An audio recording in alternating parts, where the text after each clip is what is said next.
In response to the clear signs of eroded livelihood and increased risk of chronic and acute food and water insecurity in the past month in South and Central Somalia, Alsakha Foundation through Islamic Relief has been in the front line in responding to the humanitarian assistance. Food and lack of water crisis and drought-like conditions crippled populations in regions like Bay, Bakol, Lower Shabelle, and Banadir. It is due to this that Alsakha took action against hunger and thirst by providing emergency food and water supply to thousands of IDPs in order to save lives. Alsakha Foundation was among the first humanitarian aid agencies to respond and upgrade the relief efforts, which was simply insufficient to counter the scope and severity of the crisis gripping Somalia.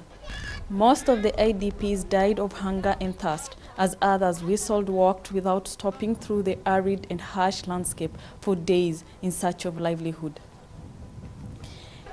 In this framework, Alsakha stepped up its services to address this emergency to Bay, Bakol, Lower Shabelle regions, where the drought affected the most.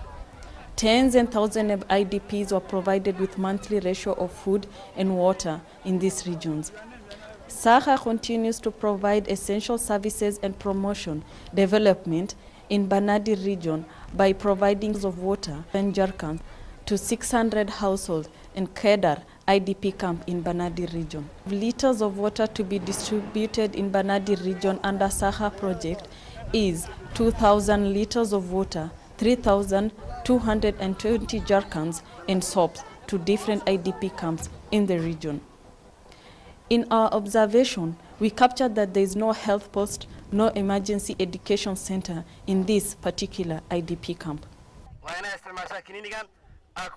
The process of water tracking kicked off by giving orientation to the IDPs on water purification by using EcoTap. In each 20 liters of water, a tablet of EcoTap is added and then wait for 30 minutes before the water is consumed.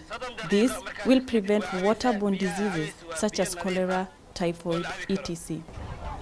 After the orientation, IDPs in camp lined up to be given jerrycans for fetching water and soaps. Then they queued in the water point to fill their jerrycans. This shows full proof that these are people who are in their need of clean water. In the queue of distribution of jerrycans, we meet Hawa Sigaro, receiving her share of jerrycan and soaps. Hawa is 95 years old and blind. She and her family migrated from Lower Shabelle. Hawa has 7 grandchildren. Those who helped us, God will help them back.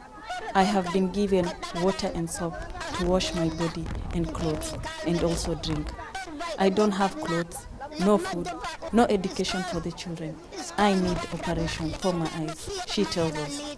Then we move to the water point where we meet Shamso Abdi Osman, who is 9 years old. Shamsa makes her way through to fetch water.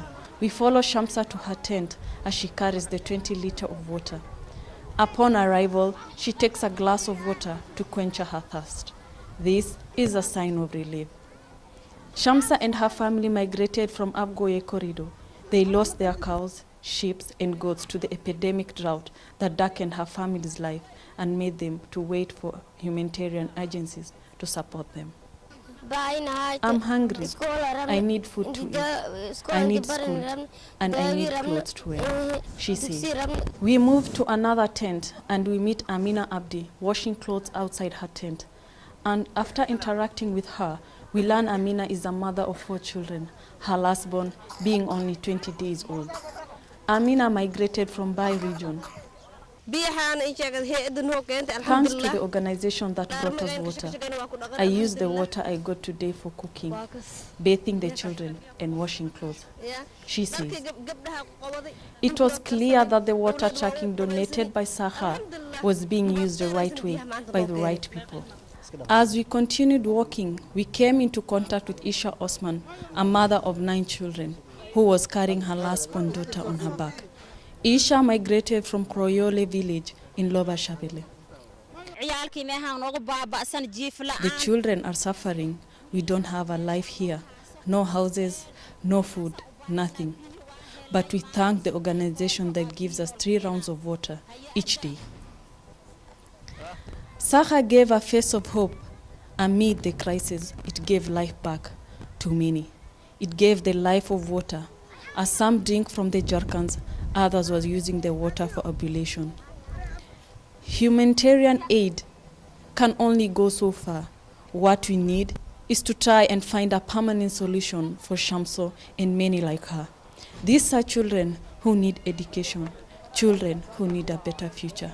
This is not future for children struggling to fetch water for their families instead of being in school, instead of learning a better life.